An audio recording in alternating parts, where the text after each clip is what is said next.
afternoon. As Dewi said, I'm Cath Price, and I've come to talk to you a little bit about our family farming business at home and how we've developed and grown it over the last sort of 15 years. Conscious I am the last speaker of the day, so I will try and keep you all awake. So, just to set the scene, before I start, I did get married last year and we've recently had a baby and I've joined my husband's family farm. But today I'm going to talk to you about my home family business, like I said, that I've been part of for the last sort of 15, 20 years. So here we are, this is my family. Me and my two brothers are a fourth generation farmers at home, and that's mum and dad there. We're a mixed family farms. We've got a varying range of enterprises, and we farm just over 1,000 acres. This is Upper Hall Farm, and this is the main farm. My great-grandfather started farming there in the 1930s, and my granddad and Niney bought it in 1957. It's a 200-acre farm, and it's quite nice land, and the boundaries are the forest and the river, which is we find is quite good for maintaining health of our flock and herd. And it is the main farm because that's where we milk, and as I said, that's where we came to originally.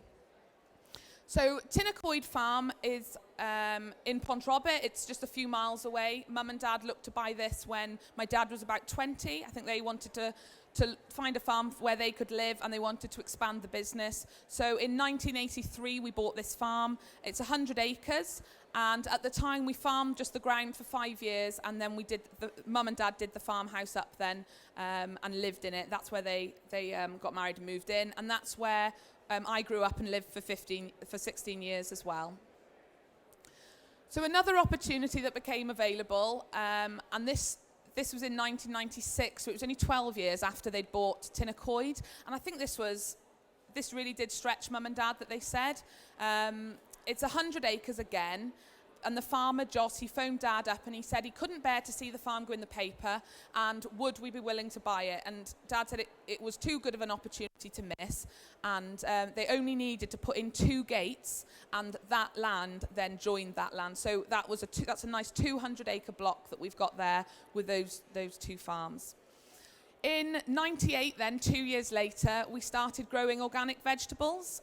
We grew about 8 acres, a mixture of potatoes, carrots, beetroot, swede, parsnip and onions. And we were selling to Box Fresh scheme in Shrewsbury, and local people, and also shops and farmers markets we went to. So that was something I remember growing up, grading potatoes in the winter, weeding in the summer. And at the time, when we first went into it, we could sell carrots for about 500 to 600 pounds a tonne, whereas when we actually left that 10 years later, we couldn't even get 295 pound a tonne. So so that, it was good at the time. It was quite hard work, but we saw a new opportunity, and that was free-range laying hens. So we put planning in 2006, so after growing organic vegetables for 10 years, we saw the opportunity, and I think Mum and Dad knew that they had 3 children that were all very keen in agriculture, and they wanted to provide a business that we could all be part of.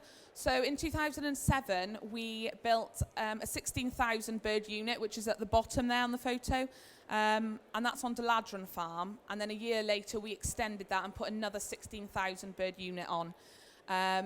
And at the time, I always remember us discussing it around the table, and even Mum and Dad were saying at the time that planning was going to get harder and harder.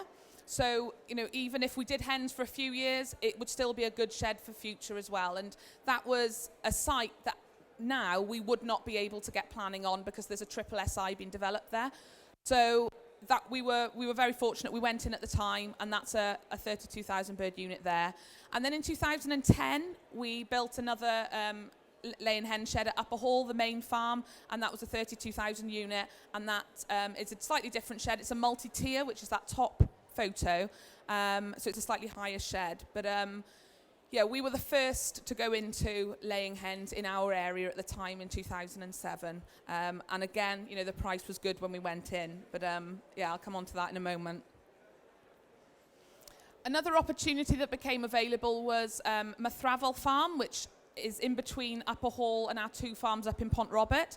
So this is a 220 acre farm that we now rent. When we first started renting it, we only had about 60, 70 acres at the time, but gradually we've been able to take on more of that. And that's split down roughly into 100 acres of spring barley, which we crimp, ensile, and cover. There's 30 to 50 acres of stubble turnips. And then there's 20 to 30 acres of whole crop, which is a mixture of barley, vetches and oats. And then the rest of the ground there is silage, and it mainly benefits the dairy and the Texel sheep. Another enterprise that we've got is the Renewables. So we started investing in renewables in 2011, and that was with 60 kilowatts of solar panels. So we put them on, we shared them across 3 farms on the dairy unit, and then on a couple of other sheds as well. We felt that electricity is quite a big cost for us as a business, and it's only going to go up. So although, yes, it was an investment and we needed money to invest in it at the time, it was definitely a good thing. It helps our cash flow now because it's guaranteed payments for 20 years. And yeah, it just gives us a bit of stability as a business. I think if we're borrowing money, we know that money's coming in and that electricity cost is gone. Then we've got 1,000 kilowatts of through our five biomass boilers. We went in again on one of the first tariffs. So yeah, that was quite good. And then we've also got woodland that we've planted, well, over 80,000 trees now as part of the woodland glass-tiered woodland creation scheme. We're probably 3 years in, I think, on when we first started, and yeah, that has been good, especially as we've purchased farms. We've been able to plant some of the poorer ground and get that money back in as well. So that's worked quite well. Teuluol is a farm in Llanerfil which came for sale in 2014. We originally bought it as we thought it would be a summer grazing farm, but we tend to just use it all year round. It's 180 acres, 40 acres of which is already woodland, and we've planted quite a bit of that then with the glass-tiered woodland creation. We did renovate the farmhouse, so I don't know whether you can see it was quite a rundown farmhouse, and we spent quite a bit of money on that, getting it up to standard, and we rent that out. And over the last three years, we have spent quite a lot of time and effort in improving the ground. So we've reseeded a lot, we've disked a lot, and re-fenced an awful lot and drained. And also with the poultry manure, that has helped us a lot in improving that ground as well. So that was good. Something slightly different is, and it is separate to the business, is a holiday cottage that we've got up in Llwyn Gwril near the seaside. This is something that we have with my auntie and uncle. It sleeps 8. It's a grade 2 listed building. It took us 2 years to renovate, and we've been doing it now for 3 years. We've been in business with that. Occupancy rates has grown steadily year on year, and in 2018-19 we had an occupancy rate of 78%, so 43 weeks of the year we were full. But we have found in the last 3 years there's been a shift from these longer week stays to short stays. So our profit margin per guest, if you like, has gone down, so that's something we're looking at, but I think it's just a general trend within tourism that's happening. So as I said, it sleeps 8 people, and then it's near the beach. And then for our sins, I don't know, we've also bought a chapel just behind that we thought might come for sale, and that we're doing up at the moment. The stairs is just going in, and that sleeps 2 people. But it's just something that is something different to farming, something that we enjoy. Dad, as he comes up and we did the stone wall outside, and yeah, I just find it's quite nice to have variety in your life as well. So we did that. And then finally, Cynwyll came up for sale. This came up 3 years after we bought Teuluol. And we thought, we hoped it was going to come up for sale at some point, but we weren't expecting it to come up that quick. So it did stretch us quite a lot, but we thought it was a good opportunity. We didn't want to miss it. It was 150 acres, and then we bought that in 2017. And so now there's a 330 acre block there with Teuluol that all sort of adjoin. So that's that's good. And then we've applied for planning last May for another chicken shed there, a 32,000 bird unit. but the egg market has changed massively since we did that. So we're still waiting to see if we will be granted planning, and if we do, we'll probably sit on it for a few years until we hope the market recovers. So that just gives you context as to where we farm. And I know I've talked about the renewables and the laying hens, but I just wanted to touch on the other enterprises that we've got. So at Upper Hall, as I said, that's where we milk. We've got organic dairy cows there. We converted to organic in '93. Again, wanted to do something a little bit different, find a bit of a niche. And we quite like the way the organic system is and the way we farm organically. So we milk 120 cows. That figure hasn't changed much in quite a number of years. We would have liked to expanded it, but we found that they capped us on OMSCO capped us on our contract, that it was either last year when the summer, we had a poor summer, so we didn't yield very well, or the last 3 years, so we've locked in for that. But yeah, we supply OMSCO and we finish all the beef as well. But yeah, that's something as well. The dairy cows isn't something my brothers are into. We think it's because we grew up at Tynacoid, where we didn't have anything to do with the dairy. So, but that is something that Dad enjoys doing. Next, we've got sheep, and sheep as a whole is a love for us as a family. Although we run it as a business, and very much the enterprise has to make a profit, it is very much for enjoyment as well. It's a lot of work, but we enjoy the social side of it. So this time of year in particular, we're very busy going up to sales across the country, and then through the summer there's shows, and we've got quite a few in lamb ewe sales as well coming up. So yeah, in '98, Mum and Dad established the Llyn flock, and today we've got about 600 breeding ewes. And highlights, we don't do as much with them now in terms of selling at society sales, but highlights, we have sold in 2011, we sold a tup for 18,000 guineas, and we've topped sales for about 300 guineas per ewe, and we had Carlisle champion 3 years in a row.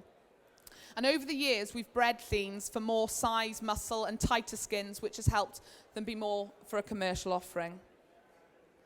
We've also got Texels, and this is something that my brother Rob, he started in 2006. Today we've got 25 breeding ewes, but we do use extensive AI and embryoing, and last year, or this year I should say, we had 260 embryos plus our natural lambs, so we did have 280 lambs in total, and we're doing that again this year, so it all starts again. Highlights for the Texels, I asked Rob what's been his highlights.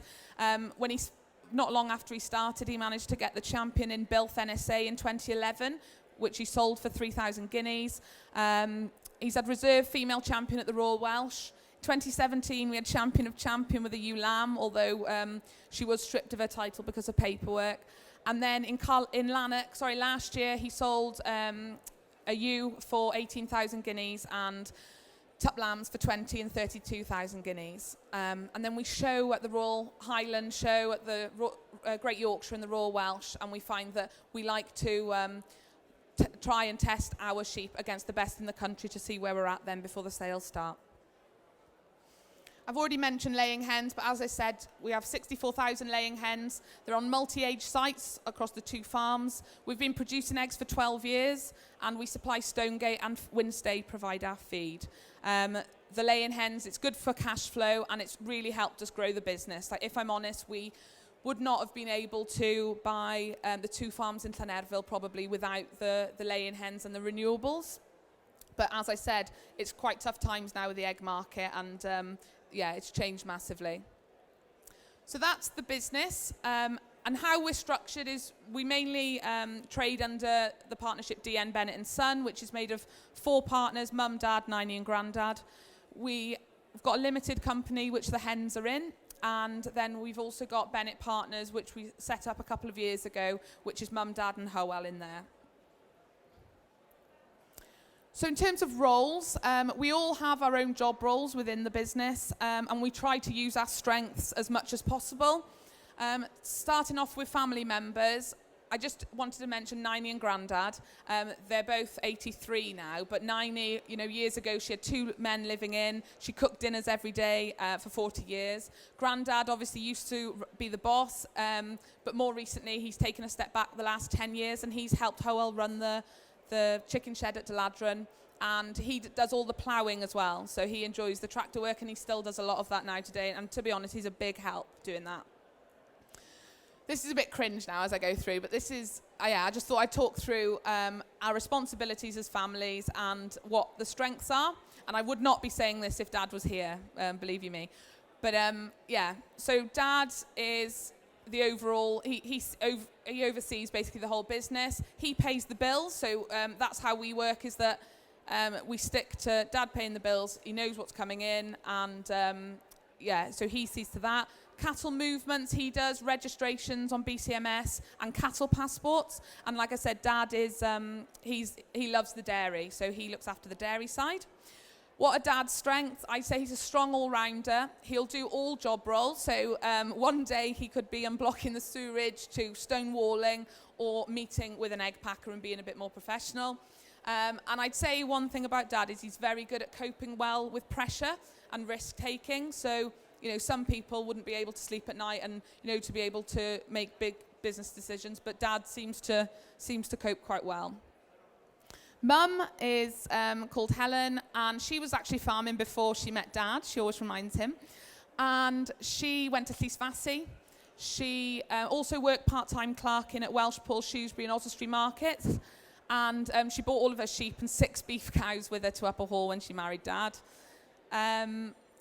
One thing about Mum, she would rather be outside than inside. So we have a cleaner twice a week that comes to Upper Hall, and she has a lady making cakes. It's not that she can't do it herself, because she's perfectly capable, but she prefers to be working outside, and she'd rather pay someone inside. So it's nothing snobby at all, but she's very good outside. She managed Upper Hall chicken shed for the first 5 years, and I just say, Mum's probably got quite a good understanding of all aspects of agriculture. So what does she look after? Sheep work and sheep paperwork. So the count, society registrations, she'll make sure everything goes through. She'll do stuff like with the eggs, making sure we get paid for every pallet. So she'll go through stuff like that, because it's very important that nothing's missed.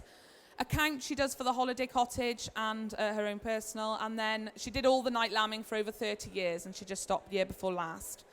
Like I said, she'll do all jobs.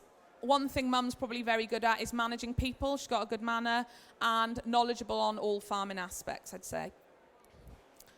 Rob he went to Newtown College to do agriculture. He's responsible solely now for the Texel flock. So he used to look after the scenes as well, but he's moved away and he just does the Texel flock. And there's quite a lot of work with that. And I'd say Rob's strengths are attention to detail. He's a very good stockman, and determination. And one thing I'd say is that none of us family members would be able to turn out the Texels like he does. He is very good at what he does, and like I say, he's a perfectionist. And then there's myself then. So just after I finished sixth form, I looked at coming home, and we did look at diversifying into pullet rearing at the time. And we also looked at putting up a number of like chalets where we've put the chicken shed at Upper Hall. But at the time, I decided to go to uni, so I went to Harper and I did a degree in agri-food marketing with business studies. I did my placement year at McDonald's in London, and then after that, I did 2.5 years working for the co-op.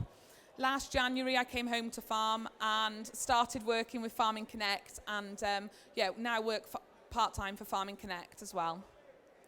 So because I've had a baby now not long ago, I don't do as much outside at home, but I still look after the accounts with Howell. We put them onto zero. The holiday cottage I was cleaning up until I had Hayden. And then I manage our RPW accounts, apply for grants, any sort of paperwork that needs doing. So say we sell tups to Ireland, we need an export license doing, I do that.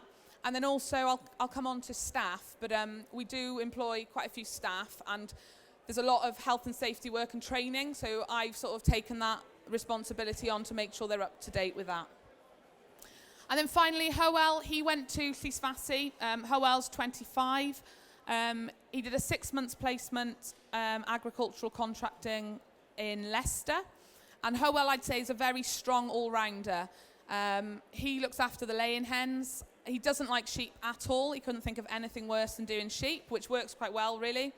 And he makes sure that the hens tick over tick over nicely. The audit requirements are all done. Like I say, me and him do the accounts together, and Howell enjoys the machinery and arable. So, yeah, strengths for him, quite knowledgeable. He's quite entrepreneurial. He bought his own house when he was 23 as a buy-to-let, and he's looking for another one now at the moment. And he's quite mechanical. He's good with machinery and equipment, and he's good at fixing things. So we do try and use those strengths. Then he's works in the hen shed. So as I mentioned, we have got quite a few staff. We're very fortunate to have a great team of staff. We have help from about 8 full-time and 8 part-time staff, and that includes the family. And what sort of jobs they do, that's milking, day-to-day duties in the hen shed. We've got Bryn, he started working for us when he was 18 and he's now 39. And then, yeah, generally we've got quite a young team now, and they're both male and females. We've got some really good girls working for us that we couldn't do without at the moment. So that sort of sets the scene, gives you context what we're doing as a business and how we've grown over the last sort of 20 years. The key changes we've done more recently as the business has grown, we put them online banking about, well, it was 6 years ago now. It sounds a small thing, but it was good for us to know what money's in the account, helping to pay the bills. You know, we're not writing envelopes out, writing checks. We do it online. You can schedule your payment, and you can just, like I say, keep an eye on your bank balance a bit better. We changed our accountant as well 3 years ago now, and that was a big step for us, and really helped us as a business. And then we're using Xero, and we started using Xero longer than that, sort of 4 years ago, and yeah, it's come in compulsory now, hasn't it? But that's been good for us to keep an eye on things as well. We've maximised government funding where we can. Staff, taking on a lot more staff, that's been a big learning for us as a business, how to manage staff and how to make sure that we're getting the most out of staff as well. And then another key thing for us as a family, which I think is really important for any business, is that we try and run the business as a business. So although we're all family, we need to try and treat each other as colleagues. So we're like any other family business that we have our down days and have our arguments. But if there's if anyone's got an idea, we have to listen to them. Everyone sits around the table and talks through any ideas that they've got, or if there's any issues, we talk through them then privately as well. And that's been, it sounds a small thing, but it's been a big thing for us as a business. And the key we find is to keep things simple so that anyone can operate it. And the less things that go wrong, the better we find as well. So future plans for the business, concentrate on efficiency. We don't necessarily want to grow much more. We need to concentrate on getting the most out of what we've got, and we will expand when opportunities arise. So there's a saying, isn't there, that if you're standing still, you're going backwards. So like I say, if there are opportunities, then we will try and do our best to take advantage of them. So growing up, what have I learned from the business? And I just would like to say, I'm 27 myself. I've got a lot to learn myself and a lot ahead of me. And but this is what I've learned. I think it's really important to invest in yourself, and to do that you need to identify what your weaknesses are and work on them. And I mean, there's so much out there that Farming Connect can help you with training, mentoring that is out there, and it's pretty well, a lot of it's free. So I think that that's really important. Second thing is to take risks. Now this is one thing that is quite a difficult one to do, and Mum and Dad do always tell me that we haven't seen hard times. We haven't seen markets crash, and we haven't seen interest rates really high. So it's all very well and good me saying, take risks, but I think maybe to change this point, yes, it's good to take risks, but it's more about not being afraid to change. I think it's important, and try and get in there as soon as you can. There's been a trend with our business, and I'm not saying our business is far from perfect, but we were one of the first to go into vegetables. We were one of the first to go into laying hens and to get on the first tariff with the Renewables. So I think it's quite important to be brave and just jump in there. And then the final thing, and maybe the most important thing that is relevant to a business of any size, is to operate your business like a business. know your financials, know your accounts. You know, do you know how much money you've got in the bank at the moment? Do you know what your business made profit and turnover last year? But also, I think, know your limits. So there was a sheep sale not long ago, and a family came down, and they've got a massive business, turnover of over 40 million, and they were bidding on these British Blues, but they stopped. You know, they could have gone on, but they know that that enterprise has to pay for itself. So, yeah, I think it's important to know your limits as well and not be silly. Know your strengths, weaknesses, opportunities, and threats as a business, and try and use them. So, if there is a weakness, outsource. There's no shame in outsourcing. Getting an accountant in. You might be very good at driving machinery and operating, or a stockman, but maybe you're not that good on paperwork. There's no shame in getting somebody in. And most importantly, I think, is to treat your family like colleagues when working. And that's something that, I've worked out at the McDonald's, at Co-op. It doesn't matter where you work, some of my brothers then that haven't worked out are, I think it's just really important to just try and treat your family like colleagues and be very professional when you're running a business. So there we are. That's me over. Thank you very much. Diolch yn gwrando.